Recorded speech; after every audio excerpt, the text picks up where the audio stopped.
I think my neighbor is stalking me as she's been Googling my name on her computer. Whoa. I saw it through my telescope last night. First of all, Mike Litteris, thank you, bro. And second of all, I don't know why the fuck, but after the Mayans donation, I guess the Cran donation cuts off like pretty quickly because it like gave you no time to read your donation. It was just like on to the next one, on to the next one. So I'm sorry about that. Yeah, you could have a battle with J Hood. Go ahead. I mean, I've battled J Hood multiple times, and I have given some of the worst rap freestyles ever, and still beaten J Hood.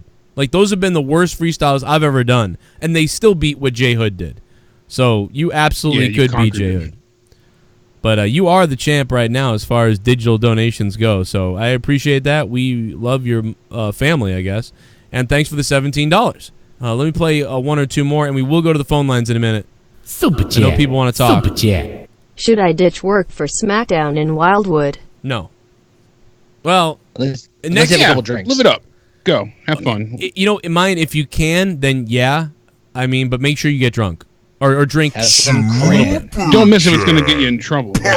Yeah, don't get arrested. I'm going to Destiny, TakeOver, NXT, SummerSlam, Raw, SmackDown, 205 Live. Holy fuck. 7 shows in 5 nights. Something has Fucking to be A. good, right? Wow. I mean, dude, I would have mega fatigue from that. I gotta say to you, man. Spaz Phoenix, that's fucking crazy. Dude, I didn't even do that many during Mania trip, and it was like... Yeah, you're gonna get overloaded, to be honest. Like, even if it's good, you're going to get overloaded. I would... I would almost caution against that, to be honest. We'll find out, I guess. That is a lot. Yeah, that's a lot of shit, bro. That is crazy. Fucking goddamn. All right, we got another one coming in. We'll let a couple more of these go in, and then we'll get back to the calls in a minute. Let's see what we got next here. We got... This one's funny. I see which one it is. Super Chat Party. There's the number. I'm out of semen. Leah Cronin's cunt must win. What the hell? Well, somebody used to be Joe Cronin's cock must win, but now it's Leah Cronin's cunt must win, and it says I'm out of semen. You know, that's actually true. To be honest, that's actually true. She's out, fresh. Yeah, so Fresh we're gonna. Well, I'm coming up right now then, and I'm gonna do what I should have done right from the very beginning, and that is distribute the Cronin legacy to your dark hole. Got me wet. Suck it! Oh my god, I love it. Anyway, back down Janela, still trending on YouTube. Just like still going strong. You got 2 reports here that are kind of conflicting, but these are from an hour ago, dude. Random wrestling message. Hey, DC Derek, USA. What up, DC Derek? Thank you so much, shit. bro. It's dropped the random 750. Oh man, D was looking for the fucking old school Raw has AIDS, and I haven't put it on there yet. I'll try to fix it. Sorry, bro. I'm gonna put it on there and fix it for you later. Drop 750. 750 will become the Raw Gave Me AIDS song soon, because the $7 went to the new donation. There's a new $7 donation. Feel free to play it. Also, let me know if you want me to just go back to the old one, but I like the new $7 one and the 750 Raw Gave Me AIDS. I'll fix it. I'm sorry, DC Derek. Yeah, I like the new one, but you know the old one's a classic too. You gotta have them both. Yeah, that's how I feel. Yeah, we got conflicting reports because Finn Balor, after getting wrecked by the re-debuting Bray Wyatt, got on the plane and went to Ireland. And people thought, all right, he's already on his sabbatical. He's got his time away that was granted, but Metzler and others had said that the only reason he got the sabbatical was with a stipulation attached. They wanted him to stick around until SummerSlam and put Bray Wyatt over before leaving for his much deserved break. And a lot of people said, you and I included at first, were like, wow, he's barely been there. What does he need a break from? But as we said, I did a little bit of research, and you look at the online wrestling database, and it shows for every house show he has worked his ass off. He's traveled to more shows than I think people realize. He's done awesome. He was like the headliner for a lot of the overseas tour, and he's done so much traveling. And he was doing both the Raw and SmackDown house shows for like the Summer Wave Heat Tour, so he was back and forth. So while we weren't seeing him on SmackDown, he was still wrestling live multiple times a week and traveling very far in between. So I can understand him needing a bit of a recharge, but they want him to, put over Bray before he leaves. So maybe we won't see him in person again until SummerSlam. I'm not sure if that's how they want to do this. Yeah. If he did go back to Ireland already, but because originally they said that he'll be gone for 2 months and he'd be sticking around until late August. But if he's gone at this point, maybe they're just going to have him come back and do something for the go home show. We'll see what happens, or he could just be there for a week and then come back and But from what we're getting, apparently it's going to be the Fiend facing the Demon at SummerSlam, and this would be the Demon losing. So how do you guys feel about that? I don't mind should the Demon lose? I mean, no. I mean, well, man, I'll tell you what, the Demon losing would be. I would do the Demon losing if Finn Balor was leaving the company, maybe, but absolutely not if he's not leaving. I would have Finn Balor lose as Finn Balor. Bray Wyatt goes on a tear, and then someplace down the road, when Finn Balor returns, he returns as the Demon and takes on Bray Wyatt. So that's way down the road. I don't agree with him being beaten as the Demon, but I can certainly see what they're getting at. I mean, Bray Wyatt just beating Finn Balor clean. A lot of people have done that. That doesn't do much to really put him over as a mega threat. But if the Fiend beats Demon Balor, who's undefeated, damn, that would be monumental. So yeah, it would be interesting to see him get destroyed, and what type of match they would put on. And Bray's explanation too, I thought was really perfect. He tweeted out, I'll pull up the direct tweet. I don't have it in front of me, but it made perfect sense. They were supposed to face each other, back October 2017, and then Bray got the mumps, and Roman was out as well. Yeah, like everybody was out. We didn't know what the hell was going on. And that's when they had the whole silly Sister Abigail cheesecloth thing going on. Yeah. So Bray's tweet said, "I'll forgive you when it's done, brother," because he's forgiven everybody else so far on Twitter. He's forgiven, the Shield, and he's forgiven, on and on. He's gone. Randy Orton was one. So he said, "I'll forgive you when it's done, brother. The sickness is gone. We owe them, and yowie wowie, it's going to be a spectacle." And that makes perfect sense when you break it down. Just think about it. The sickness is gone. We owe them. Yeah, you owe us a match because you two never face each other. It was supposed to be Sister Abigail versus Demon Finn Balor, and we didn't get it because Bray was sick. That's when AJ ended up facing Finn instead, and AJ got the title match because he substituted, I think he flew in from Australia or somewhere for that pay-per-view. That was dude, that was nuts because he had to go on a crazy flight. I remember the flight because we talked about how much stuff traveling Dean did, but looks like Finn Balor probably did the most traveling after Dean. Yeah, it seems to be that way. But I love the tweet. It really, encapsulates everything perfectly. The sickness is gone, and you owe the fans, and that's really cool that they pointed that out so well. And he still got the hurt and heal thing going on. He said, "Worth the hurt, worth the healing." So I'm glad they're not forgetting about anything with the Firefly Funhouse. I am really excited with this though, and there's so many ideas and thoughts and questions. You figure are we going to see him be the sweater-wearing normal Bray Wyatt? I say normal in quotes, but at any time soon, or is it just going to be the Fiend, or are we going to see him attack multiple stars, or is it just going to be Balor that he's focused on? There's a lot of questions in the meantime, which makes it exciting. I'm a little nervous. I mean, granted, this has been one of the better things of Raw, and now he's finally. I mean, we knew he was going to eventually have to show up on TV at some point, but right. And the masks are already in the works, and they're going to be released sometime in September, I guess. Oh, I'm so grabbing one. Yeah, apparently they're going to go. They want to go really strong for merchandising with this character. I'm fucking grabbing a mask. I don't give a shit. Yeah, that mask is sick, dude. That'd be like a $200 item probably for people. Yeah, they'll make a cheapo version for like $50. That's probably the case, yeah. Because you also don't really want it to look exactly like it, because then it kind of dumbs down his character. I feel like.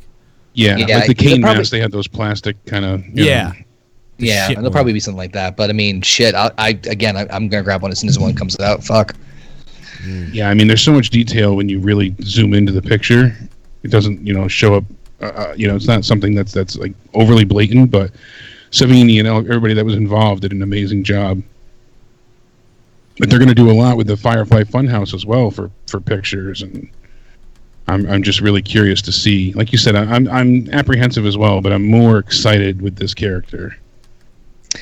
As long as Bray protects himself, I think it can really blow up. But yeah, I'm getting nervous because of Bray's history with eating pins and eater of pins. Oh yeah, absolutely. I mean, so many times that he lost, and that was something I brought up to Joe on Monday night, saying that Samoa Joe, that was his 8th time going for a title, and then he loses. You see it all the time.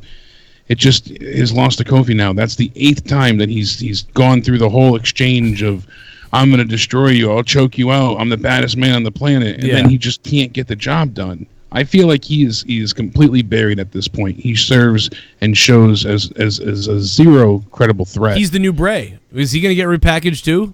Like, what are they going to do with him to repackage him at this point? You turn him face and make him a preacher. He needs to lift better weights or something. I mean, yeah, dude. Joe is just. It is. I don't know why they do this to these guys. Like some of the top guys. They become the whole. They're like the monster of the week guy. Like like depending on who the face is, they're like the monster guy of the week that they beat. It's like no, Samoa Joe should be like a guy who wins like 3 out of 4 times, and is a threat. Like is a 7 out of 8 times actually. When you break it down, it should be and that's the problem too, because now. He is the new Bray Wyatt. Like you said, that's a great point, because you're going to hear him on the mic. Already it was getting unbearable. For as good as his promos are, Bray's were good too, but you just drone on and on because no one wants to hear what you have to say when you can't back it up. I thought for sure they'd give him a lengthier run with the U.S. title, and like that at least gave him something to like kind of like build up some credibility. But nope, they had to sweep that away from him too. And it was handed back to him too. It wasn't like he, so. Yep. And then Ricochet beat him, and poof. Yeah. I'm sorry. Pew pew. Yeah. Pew pew pew pew. What was that? Finger bang. Finger bang. Yeah. Yeah. I will finger. I mean, I forget the song I did about him, but we hit 800 viewers tonight, which is awesome. That was the goal tonight to hit 800 viewers. So Dilk Wilkerson will call the sex line later. But before that happens, I also want to say that if we reach 400 patrons on Patreon, I will be doing a 15-hour live stream. Holy hell. Which will be insane if we hit that before July ends. So 384 right now on Patreon. And remember, on Patreon, you get 30 hours of bonus content you can't even hear on YouTube. I want to get to 400 patrons. And I put up this morning my episode of Morning Madness, which is 55 minutes long of me being a fucking asshole. It's amazing. And people said they liked it. Got 19 likes, a lot of talk, and it was a lot of fun. Go listen to that. You can download it on your phone or just listen to it on the app. Either way, in the $5 category. And right now I'm going to take a phone call because people are just like, what the hell, I want to get on the air. I saw you posted episodes 1 and 2 of Morning Madness as well. So, people can go and check out the debut of the show on the Corrupted channel. So, and that was back in 2017, so it's crazy to go back and listen to. 574, what's up? Hey, what's up? What's up, baby? How do you guys feel about Ember Moon and Bayley? I'm I mean, like, I'm not that hyped about it, but they could have a good match. It could be good. Ember kind of sucks on the mic. Oh yeah, I've said it back since she was in NXT. I was like, man, she's goofy on the mic. And Jake, I don't know if you've heard anything about this, but I heard that Natalya, it's just like a placeholder, and there's going to be some shenanigans, and Sasha is going to end up taking her place. I heard that, and I would rather eat my own shoe at this point than deal with any more Sasha rumors. Think about it. Natalya gets attacked. Natalya gets attacked in the back, and then turns out Sasha, shows up to take her place, and she did. Bro, I would shit my pants if if Ronda Rousey beat up Natalia, and then Ronda Rousey came out and beat Becky. Well, that was the thing, because they said that it started off where poor Mickie James, everyone said, keep her in your thoughts and prayers. Her knee surgery, was a complete success, but she might not be coming back to wrestling. She said, if I come back, I'm coming back bionic. Apparently, she had to have a great deal more work than expected. So hopefully she's healing well. Best wishes to her, but she might not return to the ring. And from there, we started to hear a few other people come forward, and it's okay. Well, Ronda Rousey's, her return is imminent. They said, it's any time now. And the only reason Natalia is getting this SummerSlam match, we predicted it and pretty much nailed it the other day, is because it's a big reaction for her hometown in Toronto. That was the initial reason. Plus, they wanted to try and get Bret Hart involved as well. Have her be accompanied by, or something along those lines. Even if he was backstage, they wanted to generate some buzz that way. But I was thinking maybe. Oh, sorry. No. Go ahead. I was thinking maybe at the Raw reunion they set up something where Bret would accompany Natalia, and then maybe Stone Cold or something would accompany Becky. That's a good idea. Would be cool. Yeah, that's a great idea. That's a really fun idea. That would be really fun. Yeah, it would be fun more than anything. I'd be like, that's cool. Talk about, because we've seen something like that before with Rick accompanying Charlotte, and Bret doing it with Natalia, obviously. But I guess backstage is a little leery because Natalia received zero reaction, and they also were kind of alarmed with the reaction that her and Naomi got in the ring by the crowd just completely turning on them.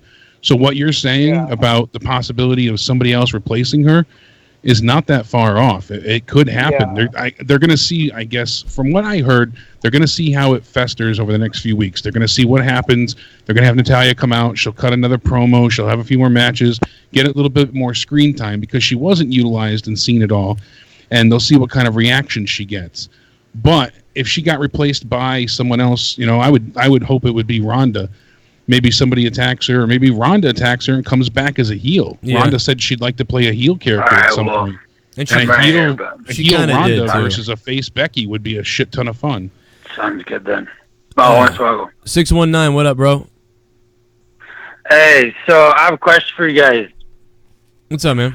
So how does the 24/7 have to do with like the storyline of like the WWE, like bringing out Ember Moon and the whole Stone Cold and Kevin Owens and how all that storyline's going?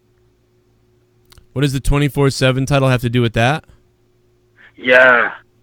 Like, is that like promoting like more championships as in bringing Ember Moon into everything? What does it have to do with, what does it have to do with Moon though? Can you explain what do you mean? What does it have to do with? No, just because of like the consummation and the fact of like Sister Abigail showing up and with Wyatt, and how all that has to kind of mesh in with like the championship and actually completing his marriage and everything when it comes to his championship. Well, let me ask you this. What's your favorite match in WWE of all time? Right now, it would have to be The Rock and Stone Cold. All right. My favorite match is Chris Benoit versus your family. What the fuck was that? What was that? What just happened? I don't know. I was trying to break down what he was getting at. I apologize. Saying. Maybe we missed something. We might have missed something. He might have been trolling, or I'm crazy. Okay. I'm sorry. I mean, and listen, if I hung up on the previous guy, it's only because I'm trying to move through callers. I loved your call, dude. The guy before. I don't know what that guy was saying. No comprehendo. Like buenos noches. Sound like your story from before. Por favor. 7, 8. Yeah, I don't know. I'm sorry, dude. I don't know if what he was. I think he was like maybe he was trying to say like, what the hell does the 24/7 belt have to do with what everything else is going on? And it's like, well, it doesn't. It has to do with a whole different thing. It's than just that. Its own thing. But I thought he was trolling, to be honest. So So I have no idea what the fuck. I think he had a thought and it just fell apart in his brain. Maybe. It sounded like he had something he wanted to say. If you can figure out what you wanted to say, you can call back, dude. I was just joking around. I had to end that somehow. I didn't know what the fuck to do. I had to mercy kill it. San Diego, though, we With love you, Benoit. man. Shout out to you. Call back. There's other callers calling. I hung up on somebody a minute ago. My bad if I hung up on you. I like Ember Moon. I know you do as well. You know, we've all liked Athena, and just I didn't like the way they did it though. It felt underwhelming. Why didn't they just have? Yeah, I guess so. I mean, I know Bailey's like, you know, she wants to be that fighting champion, so I want to fight you. I didn't mind it because that's Bailey's character. You know, that's Bailey's character to say that. Yeah, you know? I was okay with her doing that, but I wish she could have just said like I'm open to defending it to anyone, and then they always we're gonna get another battle royal. No, but I wish they don't always have to do a tournament either, but at least a match. You know, somebody just to have, you know, Ember Moon be on TV more than just her being able to walk out and say I accept. Because we haven't seen her at all in months. It's been months. No, I get the build is kind of shitty, but I mean, at the very least, different matchup. So no, I'm pleased that she's being utilized. You know, we wanted to see her for a while now. We said, why couldn't she be a contender for the title? I just don't want her to be one cannon fodder and just get torn through, you know, by Bailey, and it's just a in between thing. You know, if it's a SummerSlam match, make it mean something. Give it some tension, some weight, some drama. Make it feel a little bit more special than just I want to pick you because I don't want to face Charlotte. That's what it felt like. Right. 727 is on the line. What up? What's up, Joe? It's Deity. What up? What up, Deity? This guy's got a brain. Good God, man! Did that guy have a stroke? What the fuck was that? I was kind of worried about him, to be honest, but it's all right, man. I love him. I love you, man. Even I know what you were saying, but I love you. Anyways, so yeah, I'm gonna try my hardest to go to the Raw reunion thing because it's in Tampa. Yeah. So I just don't know if it'll be worth it because it doesn't look very. Is it worth it to you to hear the Glass? You remember the last time they did the reunion? That shit sucked on television. It might. You know what though, dude? Person, it's gonna be fun because to hear like all the old music of people and like Austin come out. You're going to get to see Stone Cold. Yeah, that's the only reason I might consider it. Only reason is because of Austin. If you told me Austin was going to be fucking even 4 hours away from me, I would go see it because I'd be like, when do you see? When's the last time we saw Stone Cold come out? 2 years ago? 3 years ago? Last year for the 25th anniversary. Oh, okay, right. The 25th anniversary, right. Or was that this year? No, it was a year ago. Got to be a year. That was like a year or two ago. Yeah. Dude, Raw 25? That fucking glass shatters. That's what I thought. It felt like it was this year. No, Raw 25 was like last April or something. It was in January. I know that much. It wasn't this January. It was last January. January 22nd, 2018. 18, okay, last year, yeah. Over a Wasn't year. it when they had that like shitty area, like that little mini ring, aside from the regular ring, on like Street or some shit? Well, no, they were doing it in the original Raw arena.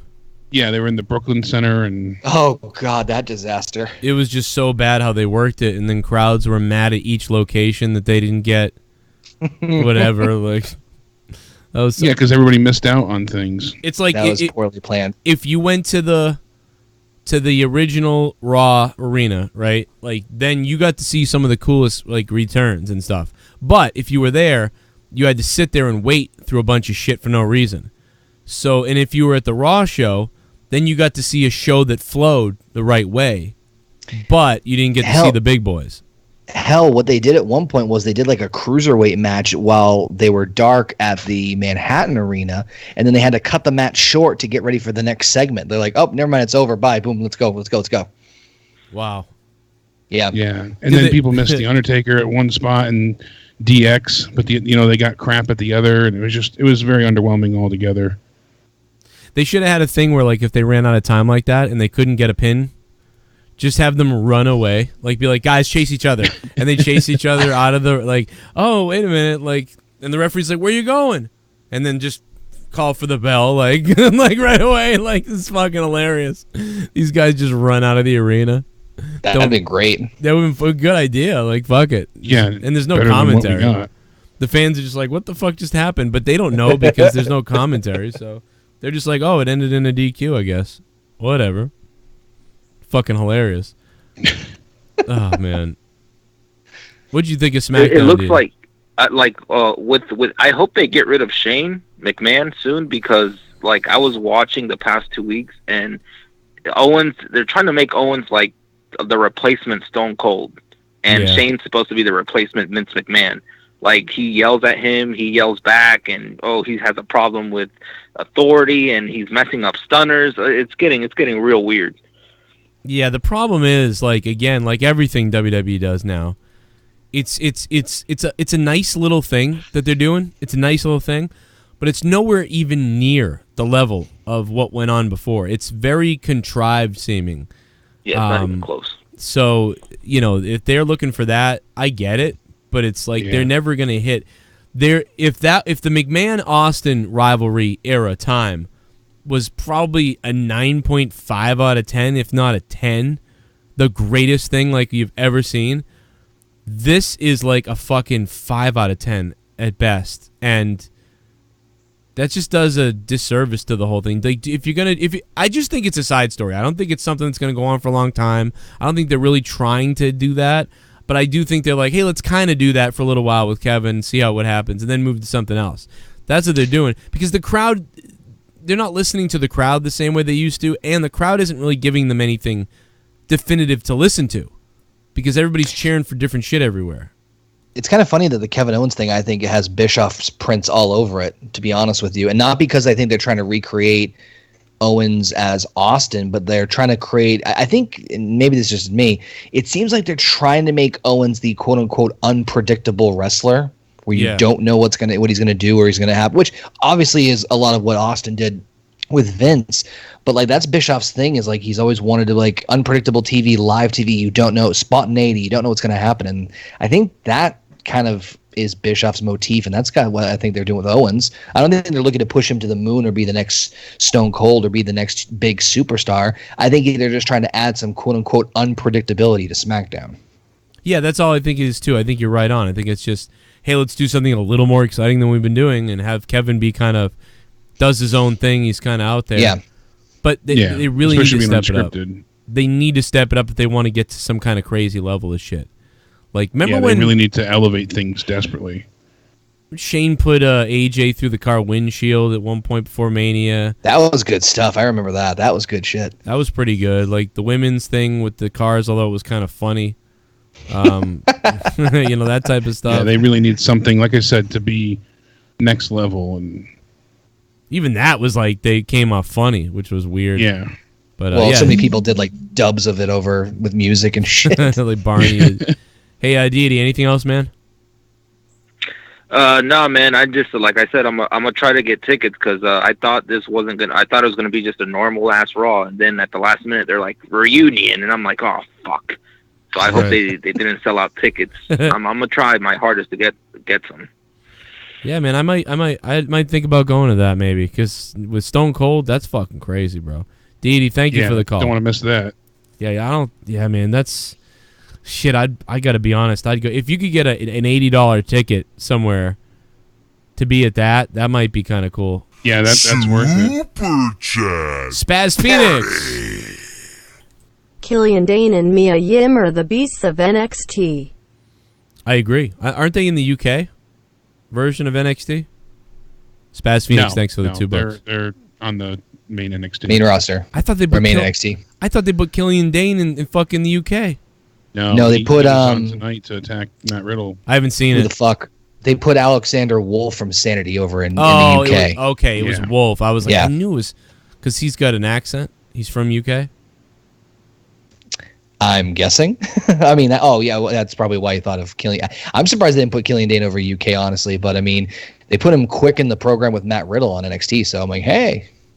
Yeah, and originally that was the reason why he got destroyed tonight, was supposed to be, because this happened weeks ago, obviously, at the tapings, but it was a bit of comeuppance for his messages and tweets against Goldberg. Super chat. For real? Party. Yeah. That's weird. When JD dies, it's gonna be mid-rant because someone he doesn't like won a match. He's gonna rupture his sphincter and slide down his whole chair. Oh my God. Holy Christ. Jesus And you know, Christ. bro, I swear to God. I mean, I might do that too. You'll just hear that. Let me tell you. Then he just falls over. That could be me too, to be honest. I mean, dude, I threw up earlier today from fucking acid reflux. I was fucking. I couldn't breathe. I was driving the car and I was like, and I was fucking driving. Dude, my daughter was in the back, like, "Are you okay?" And I'm like, "Yeah." Oh, shut up and drive. And I was thinking, I'm like, what's happening? Because I've never thrown up before, so I don't know what's gonna happen. I'm thinking I'm gonna have a heart attack, or I'm gonna collapse, or like all this acid or something's gonna take over me and kill me. But I ended up throwing up like just clear fucking spit. Hashtag down with dad bod Janela. Down with dad body Janela. Hashtag back down Janela on Twitter trending. It's really there. It's really doing well. Give me that hell yeah! Thank you. I will be showing The up to Soundwave. Raw Reunion Monday also.com along with Chris Benoit. Joe, Wow. play my music. Oh, God. Lex Luger may return. Imagine Lex Luger wheeling down. Imagine Lex Luger wheeling down to the Raw Reunion. Wait a second. Wait a second. I saw the name of individuals that were going to be here tonight at this Raw Reunion, but I didn't see this name. Oh my God, you gotta be kidding me. Awesome. Awesome. Like, that was fucking great. I don't believe it. That's right. My God, it's Lex Luger. And he set the wheelchair speed to 9 as he comes down the ramp and all. There's pyrotechnics going off tonight at Raw Reunion. Look at the Lex Express go. The flexing in the front row. Sorry. This is the 35th anniversary of Ghostbusters. Wow. And because of that, they turned Shawn Michaels, John Cena, The Rock, and Stone Cold into Ghostbusters, and they made The Undertaker the ghostly spirit for WWE's new action figures. I would pick these up. These look really cool. What the fuck? I put it in the Skype chat. Oh my God. They look really cool. Oh my God, I gotta check this out. This is insane. That's insane. John Cena even has the wristbands with the Ghostbuster logos on them. The Rock has a tattoo. Yep. Yeah, like it looks really, pretty bad. They got the proton packs on, and oh my God, dude, that is Undertaker the is coolest the shit. the ghostly spirit. That's badass. I love Ghostbusters. Obviously, I know you do as well. So oh my God, dude, I am gonna have a link for this on all my videos all week because I want to make some money off of this shit. I don't know when it's released. It's coming later this year. Oh my God! And then there might be an animated film that follows as well. So I heard on October. Wait, a hell of a crossover with the wrestlers as the Ghostbusters. Yeah, with the wrestlers as the Ghostbusters. Oh my God, dude, that's fucking awesome! I'm stoked for that. Do we play that last week? The 1, 2, 3 kid thing? Is that what? Yeah. That's what I was quoting from when he was awesome. He set Ramon up. Unbelievable! Awesome! No, Vince was more like, wait a minute, like that type of thing. Like it was like, he set Ramon up. Wait a minute, awesome. Wait, wasn't it like Vince was like he set Ramon up, and then like Bobby's flipping out, and he's like, no, he just ripped him off. Awesome. No, Heenan goes, he set him up. Heenan goes, he set Ramon up, and Vince went, wait a second, and then Randy is like, awesome. Like even as a kid, like that was like one of the funniest calls. Like all three of them had a great laugh at that. They were so genuine. The announcing, Vince, Bobby, and Macho Man were all so genuine. It was awesome. And now the announcing is awful shit. Because I would call that a pretty like produced, like PG for the time, boring announce team compared to like Heenan and Gorilla or Jesse the Body and Vince or somebody. But as scripted as they were there by Vince and set up by Vince as they were, that was much better than what we get now. So yeah, WWE's commentary, obviously, bad, but I finally got to see the rest of Fight for the Fallen, and wow. Marvez in fucking blows. And Jim Ross, dude, they're like golf announcers. Yeah, JR he doesn't have that energy that he once did, and because they don't play off each other, and I don't know. They need to figure out something. But there was a lot of problems with that show. Oh, they're awful. They're announcing not just production-wise, but Britt, I'm surprised they let her even get back into the match. Like, she went to the wrong corner to tag out. Because one of the two, I forget the girl's name. Well, she got the concussion. She got kicked in the head so hard. She was out for that. The concussion came after that, so that's why. Yeah, but you figure, that just seeing how she was reacting and not even able to take a bump trying to protect herself, that she would, they would just be like, find a way to end the match. But no, it just kept going and going. And that was weird. Yeah, that was weird. Yeah, there was just a lot of things like that. And, they have a lot to work on before they get to TV. But the announcing is bad. Like, the announcing's Excalibur's afraid to talk because of JR sometimes, and sometimes he steamrolls him, and then Marvez is just sometimes what Marvez says is pretty good, but he says it like a golf announcer. Yeah. So and then JR will be like, JR keeps making these weird jokes when he doesn't get references to. Like, they'll be like, well, JR, that's a reference to Street Fighter. And Jim Ross is like, well, whatever that is, I'm sure somebody's playing it right now. It was like, what? And then it was just weird. And then Marvez is like, JR, you're probably right about that. And then Excalibur was like, pile driver! It's screaming. Dude, honestly, corner, yeah. These are some of the most annoying guys I've ever heard, like, together. It's so annoying. It's so bad. You figured JR would be a godsend, but it's not working. When he calls like JR, it's awesome. When he's that's so few and far between. When Moxley showed up and he's like, John Moxley, is he or whatever, Jim Ross was like, by God, that's John Moxley or whatever he said. Like, that was awesome. You're like, fuck yeah, let's go. But everything else is like, clothesline off the DDT, and you probably make cover there, and unleave it to me to say, but perhaps maybe make a tag next time. And then Marvez would come in like, well, JR, earlier today they were speaking in the locker room, and I overheard that he was going to try a different move tonight. And then Excalibur is like, well, that may be the case, but pile driver! And it's like, dude, I want to choke all three of you right now. I want to choke this announce team. This is the most suck up thing ever. Sorry to cut you off really quick, but I would genuinely love to see you call. I had envisioned while I was watching the show. I'm like, oh, I could really picture you two calling this. It would be so entertaining because it took me out of the match multiple times.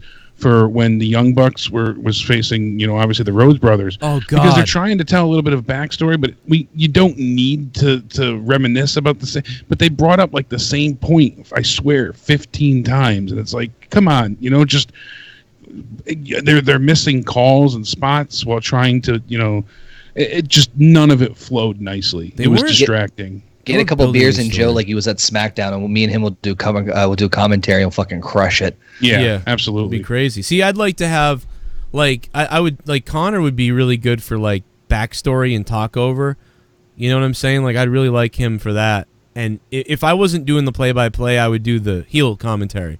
So whether I did heel or face or play-by-play, either way, if there was a really good play-by-play guy, I would do the heel.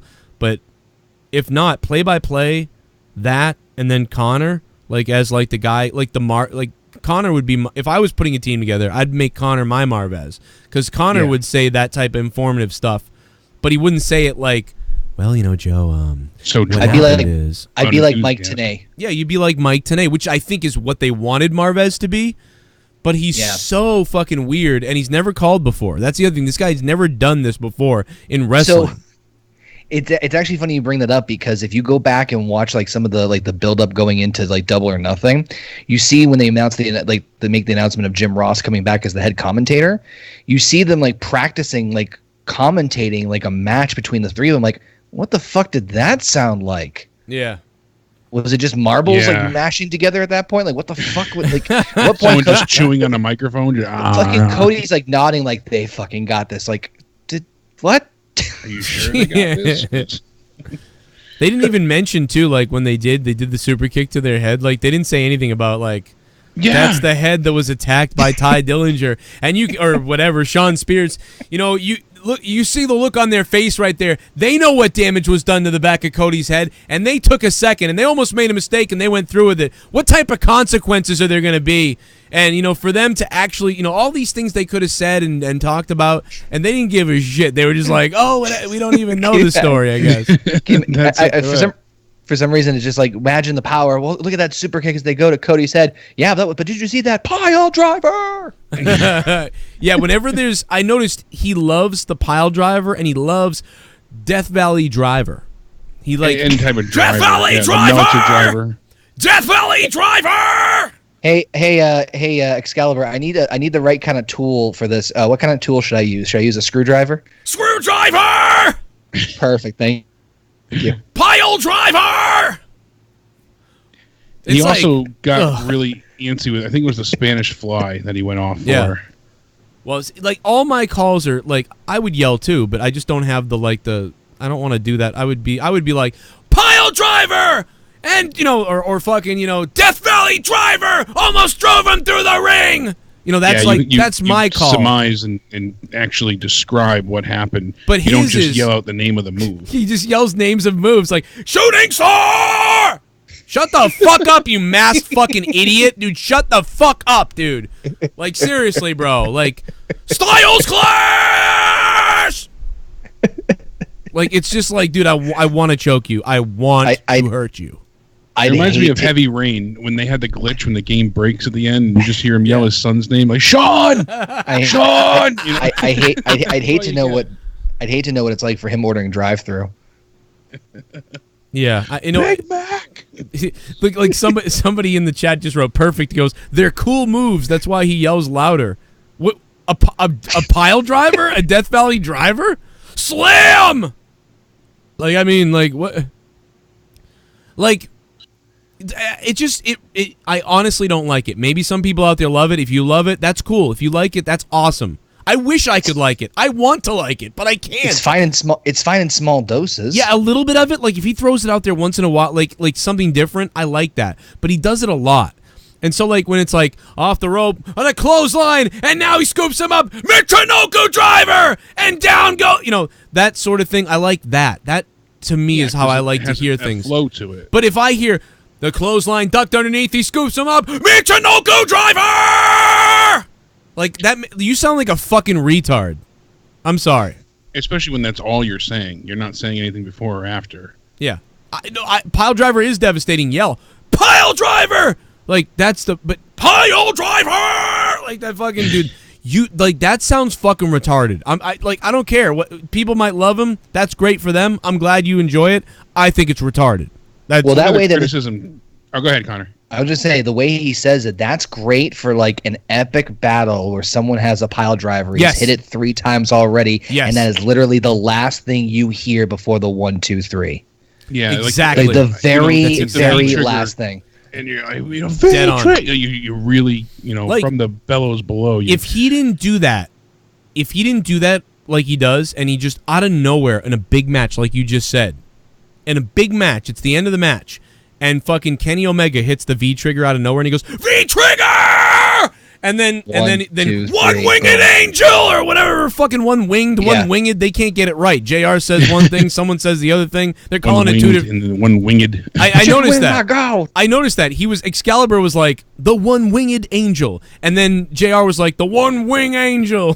It's like they don't fucking know what it's called. Is it both? I don't know. You guys can't even figure it out.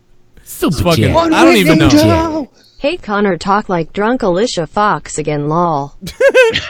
Kira Kemp, thanks Kemp.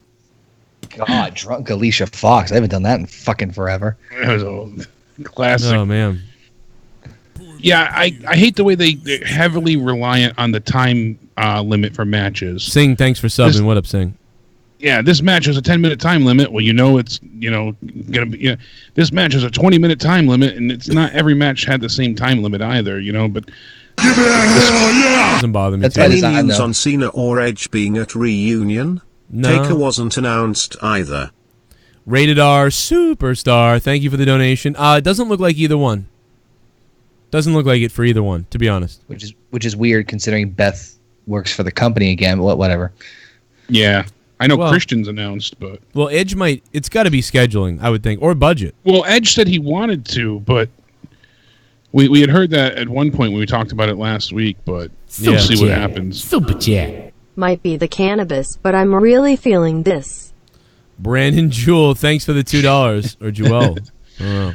Brandon Jewel? Yeah, cannabis. Hell yeah, man. I wish I had some. I'm out. So, yeah. I'm just... Oh, shit! Oh, shit. What if the turkeys ate us? What if they filleted us? What if they killed Turkey us driver! And ate our children? What if the turkeys ate us? What if they filleted us? If the turkeys ate us, and if they had to hate us, the Thanksgiving was a little bit different. Instead, the turkeys ate us. They gobbled us apart, but first they eat our nuts, and then they eat our butts. The turkeys ate us. What if the turkeys ate us? Yeah. Pile driver! Pile driver! Pile driver! Michinoku driver! Death Valley driver! Ate a fucking nut. Pile driver! Pile driver! What if the turkeys ate us instead of mashed potatoes? Instead the turkeys ate us. I hope AEW flourishes into something special. Great seats yesterday, Joe. Glad you enjoyed yourself. Thanks, WWE. Owens needs to stop botching stunners. Yeah, it's true. Uploading new video now. Laptop is giving me a headache. Tick-tock, tick-gook, gook. Andale Peasy's new video. Fuck, we'll debut it tonight. How about that? After the Dilk Wilkerson call to the adult line in a little while. Thank you very much, Andale Peasy.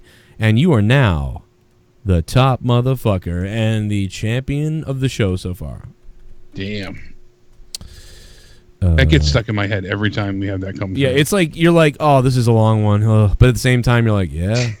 I like it. Oh my god, I'm so fucking horny. Oh my god, I'm so fucking horny. Oh my god, I'm so fucking horny. Happy fucking birthday. Oh my god, so fucking horny. Oh my god, so horny. Oh my god, so horny. Happy birthday. Oh, honey, honey, honey. Donation, donation. Time. Put it in my round bum. There you go, inside my bonnet. Happy birthday. Inside my bonnet. Oh my god, I'm gonna come.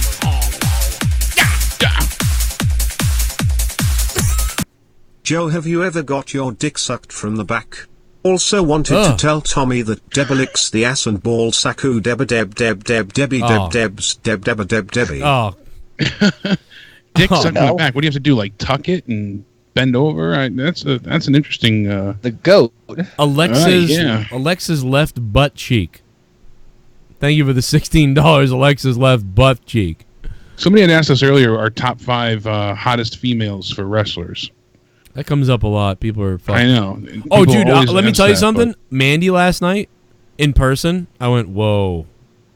Like in person. Seen her in person. She's so small. Like, Drew McIntyre sucks. CJ Crumb, thanks for the donation. Why? Well, they're starting to make him suck a little bit. Well, I was going to bring that up too with Drew, but Mandy Rose said Don't do fucking dare. She feels like the place is too scared to see Mandy Rose get too popular. That's what she was saying. Bailey, said to her, "Let's wrestle," and she said, "I'd love to, but apparently this place is too scared to see Mandy Rose get too big." And Paige commented saying, "What are you talking about? You got a whole 92 seconds yesterday," and obviously being sarcastic. But she's not wrong. They're unwilling to push some of the females. I feel like at this point in time, and I feel like Mandy could really get over with the crowd. I think Mandy could do pretty well, like in a similar like Nikki Bella situation. I feel like she wrestles a little bit like Nikki Bella, where she's got some power moves here or there that she can pull out and things that she does. She's not going to be anything so far. I don't see her being anything crazy. I feel like Sasha and people like that should have better matches than her, but she's getting better and better and better. So I'd like to see her off the leash and let her have a match. Be like, listen, we're going to send you out there, try to wow us. Try to steal this thing or try to do well. Yeah, go ahead. I would 8 minutes. Try to fuck it up. You got 8 minutes. Give her 8 minutes and see what happens. Give her 8 minutes a couple times and see what happens. And that's the thing. I think it would be fantastic. She has impressed me so far. Like you said, it's not next level, but she's certainly not disappointing. Sometimes she's, it's like, ugh, but sometimes she's okay. But it's also with who she's working with too. Well, and it's funny how they set the internet ablaze just by having her hair brushed to the side. Is it going to be this love romance angle? And then they never capitalized on that. We got nothing. It's amazing to see how many storylines that they even tease or embellish maybe. It could be, and then just nothing. Absolutely nothing. Just dead silence. I want to see Sonya like push on her, let me give me some of that, and then her be like, get away from me, and then her be like, what, you don't like me? I thought you did. What are you talking about? I'm like, guys. And then have them be like, well, why? And then slap her, and then they're angry at each other, and now they get in a fight. But they could never do that with the whole, well, that would make, I don't know if we can do that. 574, hello. Hey, did you guys like Liv Morgan? What about Liv Morgan? Did you think she did good, or how did you feel about that? I think she did okay. I just don't get what, they're going to repackage her, I guess. I didn't mind what she did well. She acted well. Yeah, I've always liked Liv. She still has the Riot Squad music. Well, that's the problem. That's what they're doing. Sarah Logan lost a good amount of weight too. She really toned up. I saw they showcase it on Instagram. So, she's trying to make herself more lean and give herself a better in-ring body, and good for her. And back that ass up. Yeah, but she's got her own theme and stuff. So Liv Morgan really needs the same too. She needs her own identity. So if they repackage her for that, that'd be good, because the Riot Squad is dead and buried, obviously. But I've always liked Liv, and they just never really gave her a chance to shine either. Yeah, she kind of reminds me of AJ Lee. I could see that punk rock. But talking about the Universal title, are you happy they're going back to Seth and Brock? No. I'm kind of over it. Most people, that I've seen have wanted Orton actually to win this past, Monday. They didn't want to see Seth, and that surprised me as well, because I certainly wouldn't want Orton, but I think Orton makes more sense than Seth, honestly, with the unfinished business and the, to capitalize on the head thing. But I was hoping for Sami, Zayn, or Cesaro, honestly. Zayn not with Brock at this point. It'd be the same thing we've seen before. Cesaro, though, with his superhuman strength, and I personally wanted to see Big E. I thought that would have been a chance for the New Day to split up and Big E to get his, his time now. And if they wanted to keep the New Day together for a little bit, fine. Then you know what? Then they both have titles. They'd be Universal and WWE champion, and then they could compete with each other and who is the better champion? And that's when the New Day splits up. Yeah. Do you think at SummerSlam it's going to be Orton and Kofi, or do you think it's going to be a four-way with Orton, Kofi, Joe, and Elias? I think we're going to get a multi-man match, unfortunately. Yeah. And then that's how Not Kofi again. loses the belt. Kofi doesn't get pinned directly, and that's, do you think Roman Reigns gets inserted there? It's possible, because I don't know what Roman's going to be doing at this point in time. He's not busy with anything else, and I don't see Elias, having a shot in hell at winning the belt. I had heard they were going to throw Roman possibly into the Seth match and make it a triple threat. So Brock, Roman, and Seth. No. Please turn Seth heel, man. Turn Seth heel. Come on. And that would be beneficial for Seth. He's a better heel than a face, and because we know we're getting, for the but it seems like it's a good chance of Undertaker and Drew McIntyre. It's kind of a given. Going 1 for 2. Yeah, I couldn't be happier. I know, Elias had said before and talking to me saying that he wasn't for it, but I'm excited for it, honestly, because we saw the way the Undertaker worked in the tag match. I even said that him and Roman, I'd like to see them, get a run with the tag titles. I know a lot of people thought that I was crazy for saying that, but I just enjoyed them the other day. Like, I don't know specifically what it was, specifically, but who? Roman and the Undertaker. Oh yeah, I remember that. Okay. I would if they went ahead and they took out the Revival at SummerSlam and got the tag titles. That'd be a cool run for a short period. I wouldn't want it to go for a long time, just something quick. But any event, him and McIntyre, I would rather see face than the tag option. But McIntyre, this could set him up for a face turn eventually, which I think would be interesting. It also gets him to have a real big push and really legitimizes Drew McIntyre, and that could be the perfect catalyst for him to move into the main event picture and go ahead and get himself a championship victory later down the line. This will set him up nicely to become the #1 contender for the Universal title, and plus it's a marquee SummerSlam match. You got the Undertaker, facing anybody. That's the namesake, and then we also heard that the Undertaker handpicked Drew as well. So. Yeah, which is we'd heard that for a while that was going to happen. So at least that sort of came true because he needs something now. Drew needs something why wouldn't bad. you choose me? Because you're hot, man. I mean, you back up into a sheep. Damn right. I heard you chant on SmackDown. I gave you a good nod and a wink and a little reach around there. Yeah. I want to see the bulge, though. That's what I want, Drew. So, hey, listen, there's a line. There's a lot of sheep, women, who want to see the bulge. Let's get rid of this. We know McIntyre is obviously for him facing and beating the Undertaker. But Joe, do you think that's a good match for SummerSlam or what's that? Taker versus Drew? Yeah. Hell yeah. Yeah, I think it's a money match, and obviously McIntyre took the brunt of the weight for that match. Anyways, Shane couldn't hold up to everything. And it was McIntyre that really held everything together. So I think that he'll give The Undertaker a good run for his money. I think it's possible you get interference in that match, though. And I think it's possible interference in that match. And after Shane McMahon or somebody gets disposed of or somebody gets eliminated, it's possible Drew McIntyre stumbles towards the outside of the ropes where Roman Reigns shows up out of nowhere. Superman punches him in the face, and then Undertaker tombstones him for the win. So, no. I need to get the win here. I don't want that. I want to see. I want to see a Claymore on the Undertaker's ass. I'm legit surprised that Buried Alive. The baby faces. I'm surprised the baby faces went over at Extreme Rules. If they're going with Taker and Drew, I'm very shocked that they didn't have Drew and Shane get some sort of bullshit, especially with Elias there.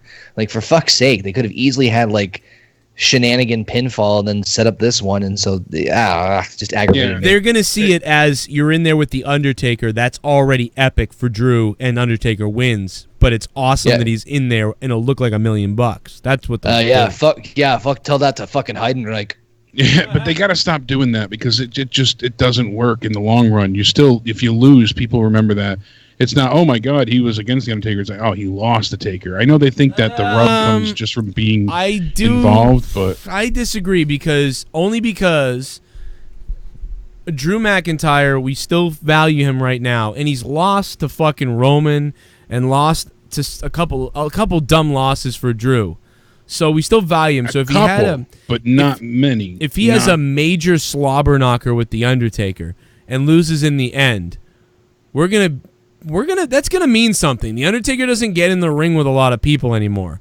No, that's true. Maybe the Undertaker's the one that you can kind of get away with it with the Undertaker. But the thing is, Drew needs to win a lot getting there. Yeah. So even though he can't quite topple the Undertaker, he looks like a badass in the match. Dude, I know that I said this so many times. I'd have a fucking Buried Alive match or something with these fuckers. Can you imagine a Claymore and then Undertaker falls into the grave, and then he gets up? That'd be great. Or fucking a tombstone on Drew and he bounces off and rolls into the grave. All that shit. would be fuck it. Have great. have Drew run do the Claymore. They both fall in the grave, and then you have to wait and see which one climbs out first. Dude, then then if he buries Drew in the Buried Alive match, if he buries Drew in the Buried Alive, well, if they did a Buried Alive match, they'd probably have outside interference and bury the Taker. But if Drew, because that's what they did the last time, I think. Every time, yeah, you're right. Every time they do it, there's interference. True, yeah. But no, you could have Drew go in there and then disappear for a couple weeks, and then Drew could come back and be like, "My God, what did you go through? What happened after you were buried alive? Like, it was crazy."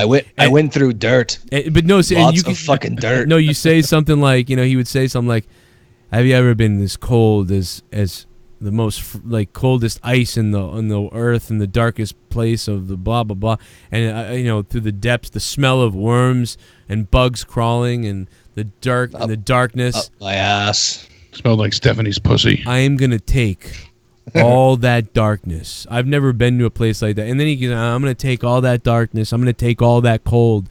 I'm gonna take all that misery. And tonight on Monday Night Raw, I am gonna put it on somebody else's ass," or something like that. And you're like, whoa, Drew. I mean, you're right. You do it better than that, but it's like that sort of thing. Oh shit! And then so he returns 2 weeks later, and seeing Drew go in there would be memorable. But whatever they do, however it happens, that will bump him up to a different level. It really, I think, will. Jinder Mahal needed a belt. I mean, Jinder Mahal needed two things. He came back completely looking different. And then he wins a belt. Wins a title. So that made sort of him seem legit at the time, but people complained about him. But if Drew McIntyre wins a WWE championship and is holding a belt, you're not going to hear that same shit that people said about Jinder. Well, Jinder also was jobbing out week in, week out. He did not win something like, what was it, 4 out of 400 matches? He won something like 90 of them, in his career. It was a horrible win-loss percentage. And we hadn't seen him win in something, I think they said 2 years up into that point. And then all of a sudden, he came back and was #1 contender and then won the belt. So Jinder Mahal went from, you ready for this, coming in second at the Andre the Giant Memorial Battle Royal to fucking losing to fucking Gronk of all people. I mean, fucking Mojo. And then all of a sudden, he's the WWE champion less than 2 months later. He went from being in the pre-show of WrestleMania, involving with a celebrity spot, to being the focal point of SmackDown in less than 60 days. For months, yeah. And before, and even up to that, he was just losing. He lost continually after that. Yeah. He lost many matches, and then all of a sudden, the night that it was the #1 contender match, he won. And it was that was hilarious. It was his first win in ever. Him holding the belt up out of the limo, driving away when he stole it or whatever. That was fucking funny. That shit was funny. That shit. They had the red carpet roll out for him. That was good shit. And so what would you rather? Would you rather be Jinder Mahal, who went from jobber to the most talked about top guy for 6 months, to going back to jobber enhancement? Or would you rather be Drew McIntyre, floating in the main event sort of area, or in the top mid card area, but not really getting a push? You know what I mean? Which would you rather? Yeah, I'd rather be floating than burn out quickly. I mean, he ascended fast and then burnt out and disappeared again. Yeah. And on top of it too, at least McIntyre's been the focal point for many main events and big matches, and he's been a high caliber opponent for many people and a hurdle to have to conquer, and they've done decent with him. It hasn't been great, but it's been decent, and they've made him look pretty much like a conqueror at times and like a damn solid threat and opponent. So right, Jinder just was nothing, then instantly had the belt, held on to it for a while with some, not great matches. I think he had one decent match with Nakamura that I recall. And then that was kind of it. Him and Orton was boring as all hell repeatedly. That went on for far too long. And then him and Nakamura for a little bit, and then you were done with it. And he lost the belt to AJ, and then he disappeared and did nothing again for this whole time. So, yeah, I'd much rather be Drew. Yeah, I don't know what I would do with Jinder now. I mean, Jinder isn't even on anymore. He's completely... No, he ran for the Didn't they give him a contract? Thing. Didn't they give him a contract? Yeah, he's re-upped his contract again. What the fuck? Another 5 years, I believe it was. I mean, he wasn't very good in the ring, but like he looks pretty cool, and you can do some things with him. He can talk. Yeah, he was good on the mic as a heel, you know. But the thing was, he was getting less heel heat and more like go away heat. So I don't know how you. Dude, I'd try him as a face. I'm not even joking. I know that sounds fucking crazy. I would unleash Jinder on the mic and try him as a face. Like, have Jinder come out and be like, Baron Corbin, you talk about this, you talk about that. Let's talk about the fact that you look like a bald asshole. Like, yeah, can you imagine that? You know, if he was like, let's talk about the fact that you look like a bald asshole. You know, tonight the modern day Maharaja is gonna put you in the nursing home with the other old looking men. You know, Baron Corbin goes to a nightclub and tells a girl he's 27, and she says, oh, you look like my dad. You look like a snot I blew out of my fucking nose, Baron Boring. And, you know, Baron Boring, that's who everybody wants to see. Every night I see no modern-day Maharaja, but I see Baron Corbin, and I see all the tweets, boring, boring. Nobody likes this guy. But here I sit on the sidelines, the modern-day Maharaja, and tonight I'm going to manhandle you like, you know, like type of shit, and just insult the shit out of him, and then have Jinder show up and come on out there. And I bet you people might start to clap a little bit for him if he's beating the shit out of fucking Corbin. Flip him fucking face. I think Shane McMahon would get cheered right now with all the heat he has beating up Corbin. You know, that's the thing. But that's what I mean. But I mean, then you're like, all right, this guy's a face. You know, I mean, maybe after a couple weeks you'd be like, what the fuck? But Jinder can speak, so let Jinder speak. Let him cut some unscripted promos off air. See what and be like, dude, like. Insult the guy. Like, go to his real shit and insult him. Like, seriously, come up with insults. Come up with things you want to say. It's your promo. Go for it. And let Jinder grab a mic. Let that guy grab... Like, seriously, I'm not kidding. Let that guy grab a mic. Yeah. And he could come out there and he could be like... In my opinion, Jinder Mahal could be the face version of Elias. Like, I know it's like everybody likes Elias, but they do boo him. But we like him. Whereas Jinder Mahal, it's like we kind of don't really like him, but make him a face and make him say cool shit, and you might be like, oh, fuck it, I'll cheer for that. You know, do the opposite. Seriously, he could be the face version of Elias. It could work. If you let him talk on the mic. Because he has to be able to speak freely. Another one that, you know, that is the Iconics. They've barely gotten any TV time, and they kind of, you know, came out of nowhere for the, you know, the title contention, essentially. Iconic. They weren't really winning anything and doing great, but they were enjoyable on the mic to me. I always liked them two together, and the only reason, you know, reportedly that they've had the titles this long is because they hadn't had room beforehand. Like, they were supposed to originally lose the belt at Extreme Rules, but they bumped the match because the other matches better fit the card, and then they needed them to do something, you know, for like promotion, and so now it's just they're going to defend him at SummerSlam. They said now it'll be, you know, a bigger win for the girls to get it at SummerSlam. It's a bigger payoff. Yeah. They ruined that whole thing because like we would people actually legitimately were like they shouldn't be champions. I don't like them. Blah blah blah blah, and you know we could defend them. We could say like I know, but they're going to be good heels because they are going to get heel heat. They do have a team that's together. They're synchronized. Like this is a very good heel team, I think, to put the belts on for a little while. Because this is why I knew they were going to lose the belts, Sasha and Bayley, because we all said this, but you knew it because you're not going to. You can't get anything going with a face team with the belts. You need to have a heel team go on a run, and then a face team chase or eventually win them. And now they start moving up in people's heads. So you got to get the belts on a heel team, and they were the best one at the time. But with this break that they've had, they've lost all the momentum. Yeah, the people that there was even people that would do the whole Iconic thing, like even though they didn't like them. Like it's like people were still doing it. They were getting not so much over but recognized. Yeah, they were like legit a bit, even if you I know there's people out there that are like they're garbage, but I mean I love I don't love but I think she's really good is the other girl, what's her face? God God, the blonde one. Fuck. Can't even think of the names. How fucked up is that? She just married Spears. Oh, I was yelling at her the whole time. Oh, Peyton Royce. Yeah, Peyton Royce. I really like her. Yeah. So I was yelling at her the whole time at SmackDown, and when you saw me yelling, I was yelling, "Why don't you take more time off and blow Spears and stuff like that?" Like, "Oh, you married an idiot," like, and stuff like that. Dude, I was yelling all kinds of stupid shit. You married an idiot. Dude, I yelled, "You married an idiot," and the guys in the front just were fucking killing me with their reactions. You married an idiot. You married your husband assaulted Cody Rhodes. I hate him. Like, like all kinds of stupid shit, dude. Like, hey, who?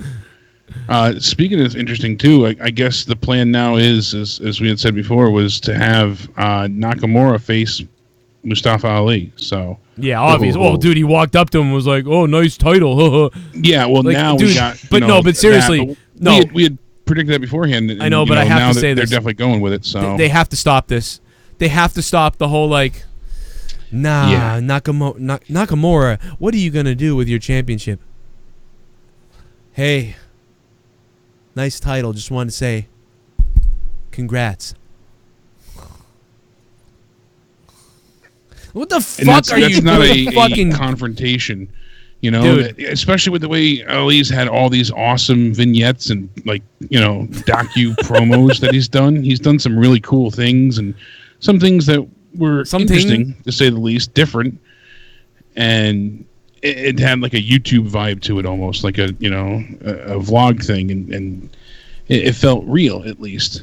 And then you just get him walking up and tapping the belt. It's not the same. They really could have went, off of story and principle here with everything that Ali has tried to stand for, with him being like a superhero type thing. This is the worst shit I have ever seen. Like, this is the dumbest shit that you could ever see. I want to play this. Watch this. Shinsuke, congratulations. On the Intercontinental Championship. I am on whole universe. What? So, like, what is this shot? Like, what is this shot? Like, it's baffling. Pan over to a guy who's like, "Oh, it's Ali. What's he doing there at SmackDown? Oh." Oh, it's oh my I just God! wanted to say congratulations. Wow, champ. Oh, I guess this means now we feud. You die. Oh, look at that fucking WWE, you are stupid. You are the dumbest motherfuckers. Look at this. Oh. Now it's you die. You die. See, that's right there is where my catchphrase that I said over 2 years ago, almost 2 years ago, right there, fucking Ali, they pan to Ali, and instead of going, Ali comes right in the frame, and he goes up to Nakamura, and he slaps the belt. He goes, "Nice belt. See you around, Nakamura," and just walk away, and then have Nakamura go, "Oh, you die." Like that. That's better. That's better. And I don't even like that. But that's better. Like, yeah, that is. At least it's something. And or him look down at the title and then look up and be like, "You disrespect my championship title. Next week on SmackDown, I'm going to disrespect you by breaking your arm and smashing your face into pieces that your mother won't recognize." Like that type of shit. Like, what the fuck? Have Nakamura say this ominous shit that's funny. Like, maybe it'd be funny. But, like, this fucking, like, and fucking... Like, what the fuck are we watching? Retard vision? Dude, this is so fucking stupid. Or here's option C. Ali, how about Nakamura's bullying someone in the back? How about Nakamura's bullying somebody in the fucking back? And then Mustafa comes out of nowhere. Like, okay, Nakamura is bullying. We see Nakamura bullying a guy who was there earlier, who fucking was like a jobber on a match, like Chris Randolph or something. And so Nakamura is back there, and the guy's like, "Hey, do you know where this blah blah blah is or whatever?" And Nakamura goes, "Oh, I know where it is, right there." And the fucking guy goes, "Oh, thanks, man. Thank you so much, Ma. It's really nice to meet you, Mr. Nakamura." Da da da. The guy goes into Vince McMahon's room. The next thing you see, it's McMahon firing the guy, or even if Vince isn't there, have the guy come out and look at Nakamura almost and be like, "I mean, that man, I really thought that was production of the dressing room. You know, Vince McMahon just fired me. Like, they told me I had a job working the road for the next couple weeks, and I told my wife I quit my regular job to do this." And Nakamura just be like tough break or like some bullshit, bad, you know, like so sad. or what the fuck, you know what I mean? Like, you know, shit happens. Like, imagine if fucking like something like that, you know, like shit happens, you know, like or like that, like something like that, and then have fucking I keep going to call him whatever his fucking old name was, and then Mustafa, then have Ali show up and be like, so you know, so you think that type of thing's funny? Maybe it won't be funny next week when I put you in the hospital and take away your livelihood or something like that. And Nakamura's like, try. And then they have a match. And it's like, well, that makes a whole hell of a lot more sense than fucking, oh, you die. You, like, what the fuck are we looking at, dude? Just like brainstorm. Can you guys like sit down and write something that isn't fucking retarded? Like, I mean, that was done in 30 seconds on a show, you know, without any forethought. You have a team of writers that, you know, and it's funny when I laugh because, you know, Carl Anderson, you know, and then AJ, obviously, you know, they're going back and forth with Undisputed Era, you know, and then everybody just jumps all over that, and it's like, my God, you know, it's clear that Styles doesn't, you know, think much of them. The laughing emoji he puts, and the dream fantasy booking, you know, marks wet their pants immediately. And it would fit perfect, you know. You got the club adding possibly Finn Balor at some point, you know, and 4-on-4. Yeah, do it at Survivor Series. And right now there's a lot of 3 teams. There's a lot of 3 teams right now. Yeah, so even if Balor ain't there, so it would just be amazing seeing, you know. Oh God, that would be the club versus Undisputed Era. A lot of people thought about it the other day. Just the other day, they were like, imagine if the club came out right now. Or Undisputed came out right now with the club being there and everybody else being there. Well, there's been some more Twitter teases between the teams, so.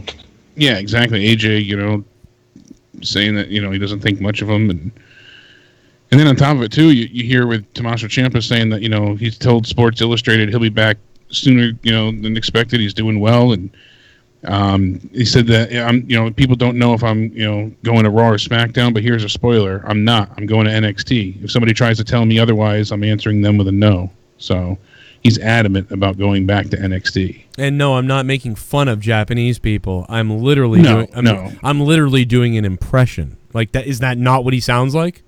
There's nothing wrong with that. Ed's views in the chat. He's Japanese. He loves the show.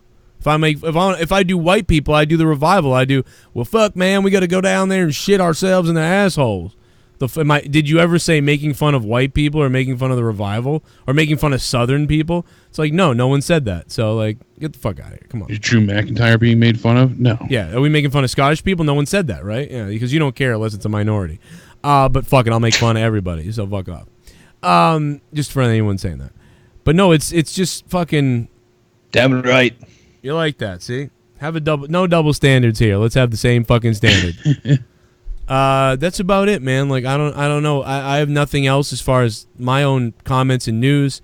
Yeah, I burned through a hell of a lot of news and yeah. Stuff. Jake kind of went through everything I was going to bring up at some point in time. So ta-da. So suck it, Connor. I'm just disappointed by everything. Shut me up.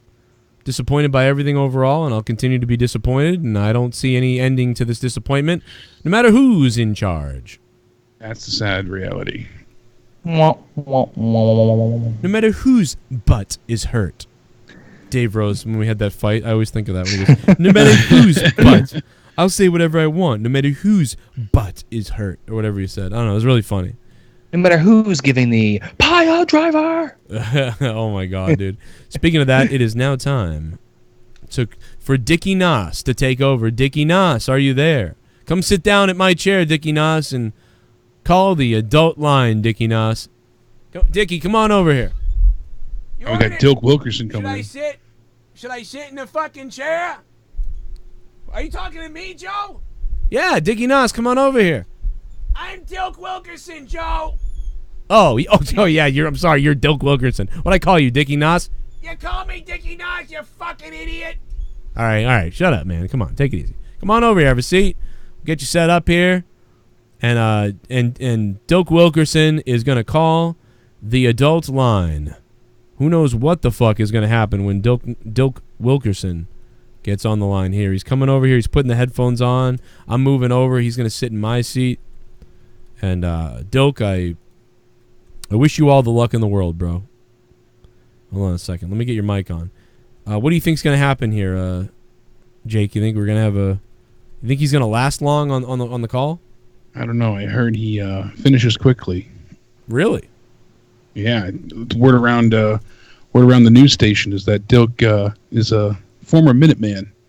A Minuteman? You're saying Dilk Wilkerson is a Minuteman? Yeah, that's what's. Fuck! What the fuck is that fat cocksucker saying? All right, Dilk, relax, bro. Just what we heard, you know. Take it easy, Dilk. You know your mom's a whore. Okay. Didn't mean to rub him the wrong way. He's really pissed. Like he's upset.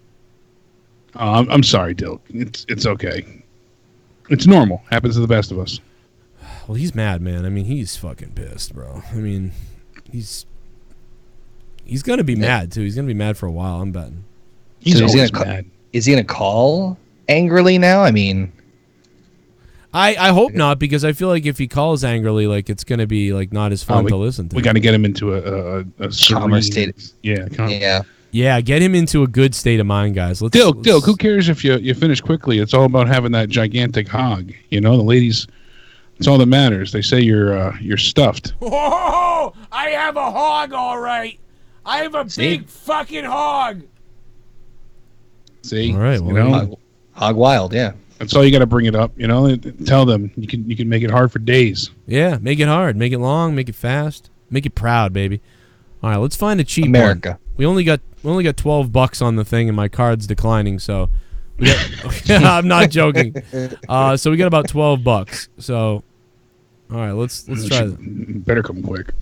They better. Like she better. We'll find out.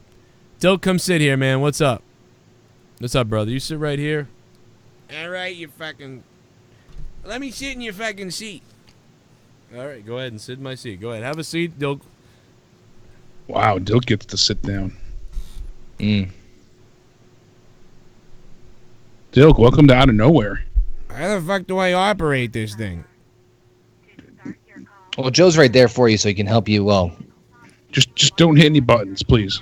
He can't help you with everything. He can help you at least set up the mic. I don't know how this fucking thing works. Hold on a minute.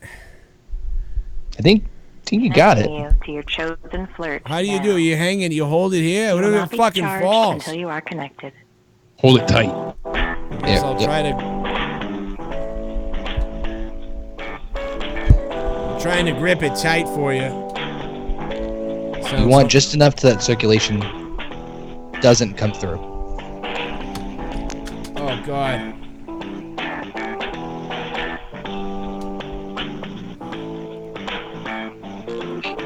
This fucking music is crazy.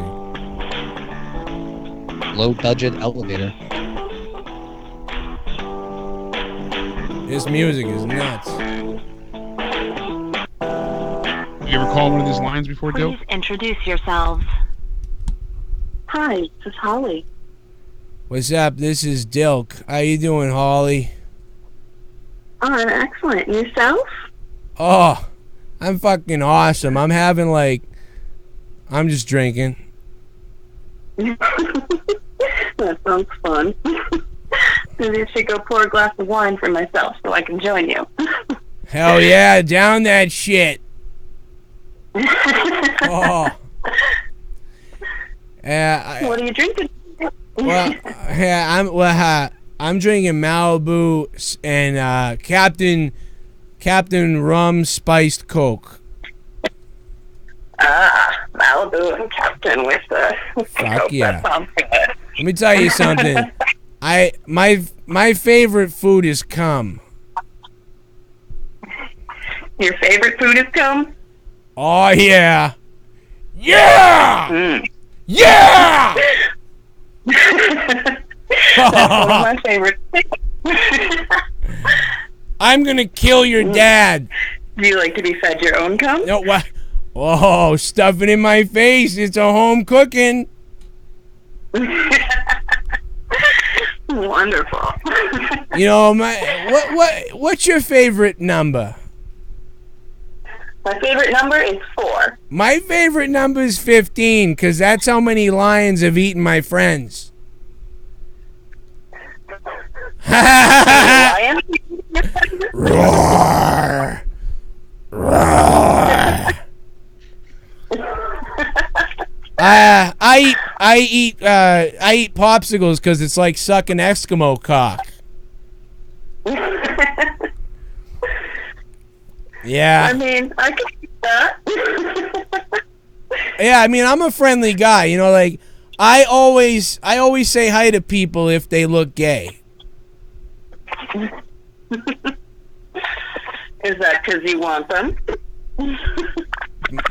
Possibly. I don't know, man. I mean, maybe. I mean, you know, as long as they're not black, then it's game right there for me. I mean, I'm not racist or nothing. I'm just saying I like the fucking.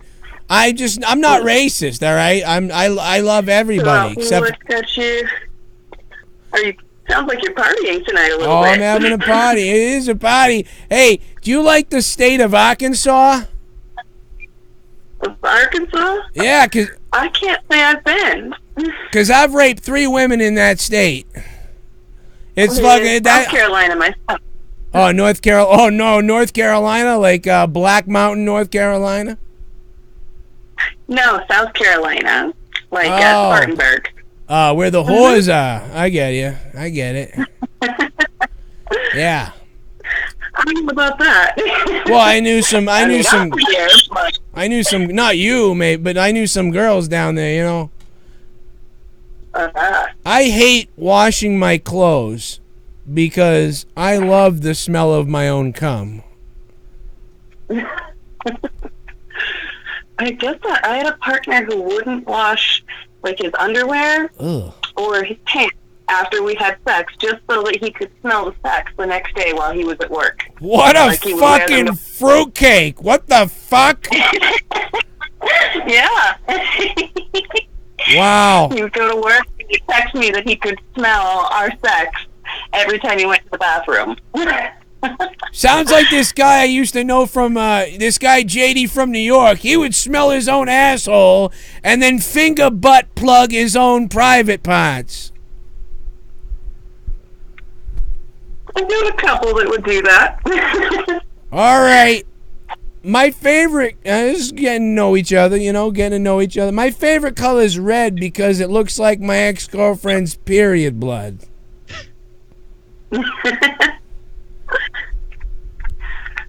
So you have your Red Wings. I like the Detroit Red Wings. They slap around a little black object like it's the fucking 1800s. Hey, let me... all right, let's just cut to the chase. I'm ready to go here. This was enough for me. Ah! Ah! Ah! Ah! Ah! The sound of your voice makes me come. The sound of your voice makes me... Oh, the sound of your voice... I hope my mother heard that upstairs. Fucking... Ah, yeah! I did it again!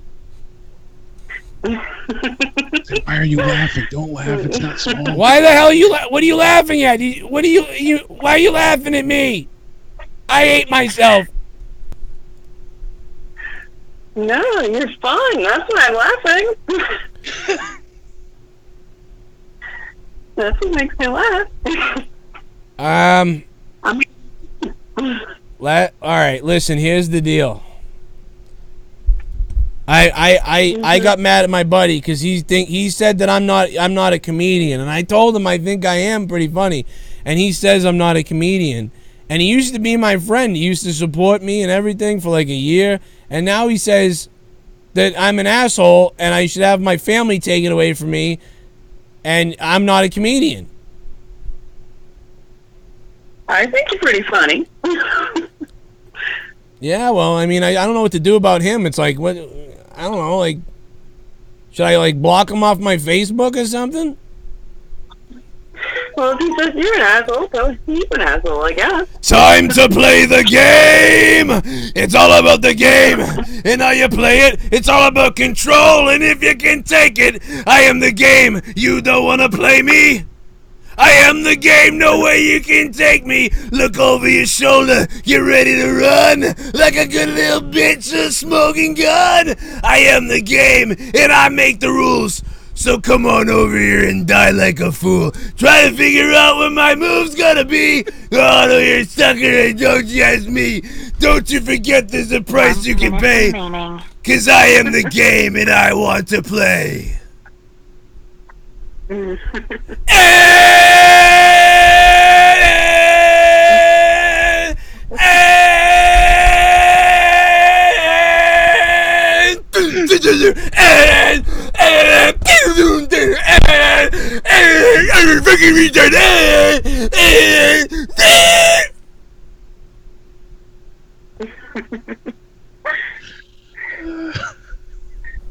What song is that? You have the personality of a Taliban member.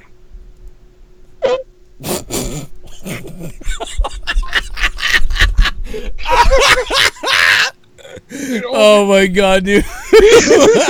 You guys could have laughed the whole time. It was fucking awkward. It was weird that no one was laughing. I was like, "Is none of this funny? I can't tell what's funny." You were trying to clip it. I need the laughing. I need people to tell me if it's funny. I didn't know what I was doing. I kept muting myself. I'm over here joking and start. I think all you hear is like, and I mute myself. Dude, I like the, if I hear laughing, I'm like, all right, let's keep going with this. Like, there was no laughing. It was fucking awkward. It was like being in a fucking empty arena, like, as a wrestler. It was really weird. I like to have more people on the call. Oh god, I couldn't tell. I don't know if that was funny, but it was funny to me, man. Oh, that was fucking funny. That lady sucked. She like did nothing. She was like, "Oh, what song is that?" That's why I said I thought she'd be more combative when you said, "Don't laugh at me."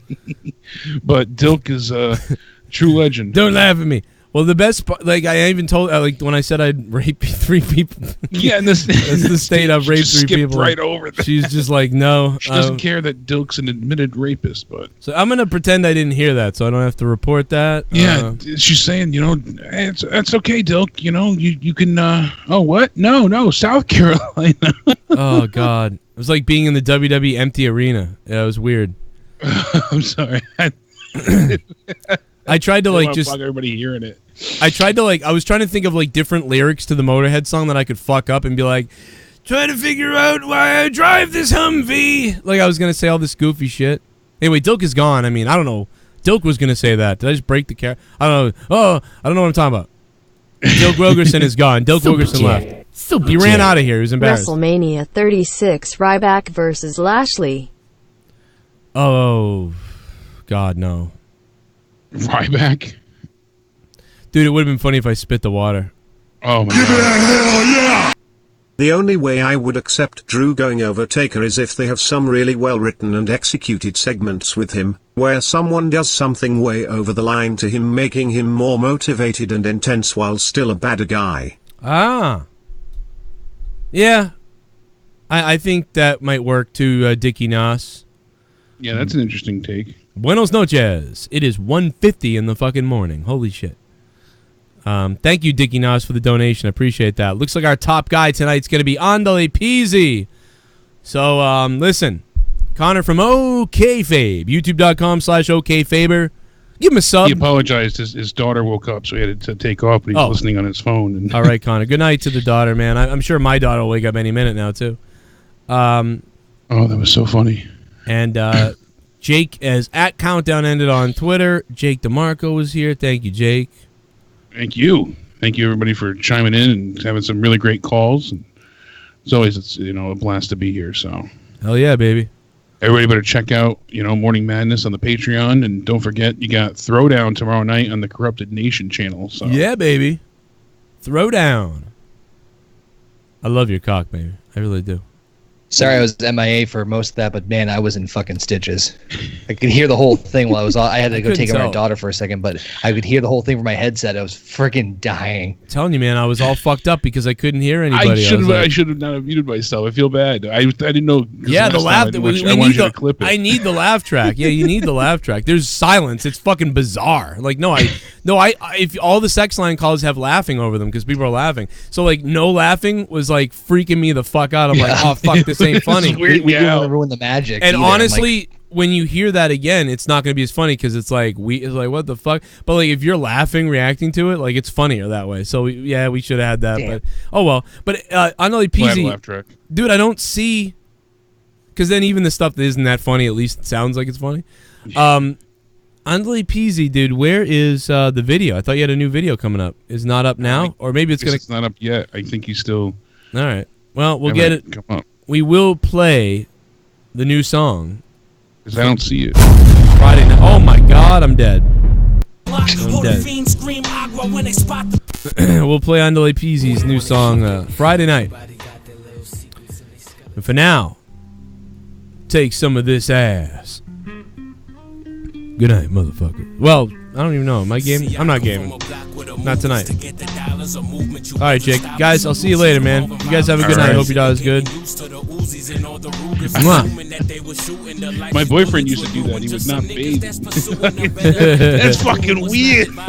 That's fucking weird. Then I told her I like period blood after that. Red's my favorite color. Oh, that was golden. All right, everybody. Stay sexy. Have a great night. Good night, baby. Mwah. And every time I think that I'm out of it, I'm reminded by times I ain't have a dime or a dollar. Now I count all of it. Now name another rhymer that I'm currently behind of. You'll never find him or heard it, so certainly a reminder to anybody that's listening. I don't care when your time was. Arknolia's time is now. Take your place in line right behind them. They smile in my face, then pray on my demise. But either way, I'm on the rise. No time for waiting on the side. I stood patient on the grind. Now I'm taking what is mine. Look a fake right in his eyes, and then I break the nigga's pride. Had a mouth full of crack, went hand to hand with the fiends. These coward ass rappers couldn't stand with my team. Tell the West we here now, they wanna ban our regime. Was taught young by any means, get your hand on the cream. I'm from a place that ain't safe, you better watch how you speak. Dude, I want all these guys to beat the shit out of people I hate. Lower West, so show respect, this shit is not for the weak. Yeah, I'm back with straight drop for the streets. On my block, hold the fiends scream agua when they spot the police. See, when times get hard, you keep your faith in your savior. Shit get hard, I grab a plate and a razor. This time around, no mistakes or no favors. Mine on my bank, let's get straight to the paper. Hey yo, I'm coming through the lane like Zion. Let bygones be bygones. Hell nah, not where I from. An eye for an eye, you could die if you lie. The West Side, yeah, the lower where the realists reside. I'm from that 7-1 murder rate. I want rings, that's why my team got more shooters than Golden State. You should know your fate, mixed business and pleasure. Still uploading Shoot Me Now, maybe tomorrow. My character stand tall. Niggas turn shooters cause they Arknolia PZ. I came in the league as a rookie. Friday night. Friday night, baby. At least you can say it's thank you. I don't gotta say it, they should know my name. About bread, butter niggas keep it toast to the bang. You close to the lame, I'm one step closer to fame. Keep it trying to get rich, Porter, but no snitch in the game. My aim Wayne Perry, meaning we are not the same. I'ma Porsche you in the cord, you should stay in your lane. But of course I keep a torch and you can feel my pain. Put the pedal to the metal, last thing you heard was a bang. I could give a fuck if the feds come and get me. I'm from 10 ST, Maryland and West Street, a skateboarder. Plus I speak with the craft, that's how I move half a big. With the heat in the stash, the fiend in the spaz. I won't even speak to you facts. Catch you lacking with your bitch while you eating some ass. You a piece of shit, nigga. You don't want me to flip. I broke his coke mirror, then I stabbed him with a piece of it. A true story. I hope you put your troops on me. I bless them with the tech and send them back to you holy. True story. I hope you pull your troops off me. I stop fucking your bitch because her attitude's corny. I need a chick who doesn't scream if my heat is spit. Doesn't smoke weed or sniff, but loves to suck a reeking dick. I'm still waiting to find you. And if I had a lick in the upper, I'd send Frank on a mongoose. Thank you guys for listening to Out of Nowhere, episode 161. And we will be back next week, of course. Tomorrow night's Thursday Night Throwdown on my other YouTube channel, youtube.com/Corrupted Podcast, known as Corrupted Nation on YouTube. Subscribe to Corrupted Nation for the non-wrestling fun over on my other channel. And monetize this Friday night on Corrupted Nation YouTube channel as well. And Saturday night, again, is Corrupted Podcast. And right now available on Patreon is my Morning Madness episode from this morning that you might have missed. Check it out. Become a patron if you can. And shout out to all the patrons out there. We are nearing 400 patrons. If we do hit 400 patrons this month, I will do a 15-hour stream. So Daniel Thomas became a $1 patron. Cole Zeller, $10 patron. And X Phantom Lion X. And Joseph Lightsey with a $25 associate producer pledge that's going down this week on the description box below. Thank you, man, very much for that support. And, of course, shout out to Andale Peasy. $29 donation was the top one. He takes home that belt tonight, and his new video is going to drop Friday night on Monetize This. Love it or don't like it, that's cool, but we're going to play it, and some people who dig it will enjoy it, and everybody else start doing shots and smoke up or something. I don't know. See you guys every day. I'll have more shit for you guys tomorrow, and probably coming out tonight for the Patreon.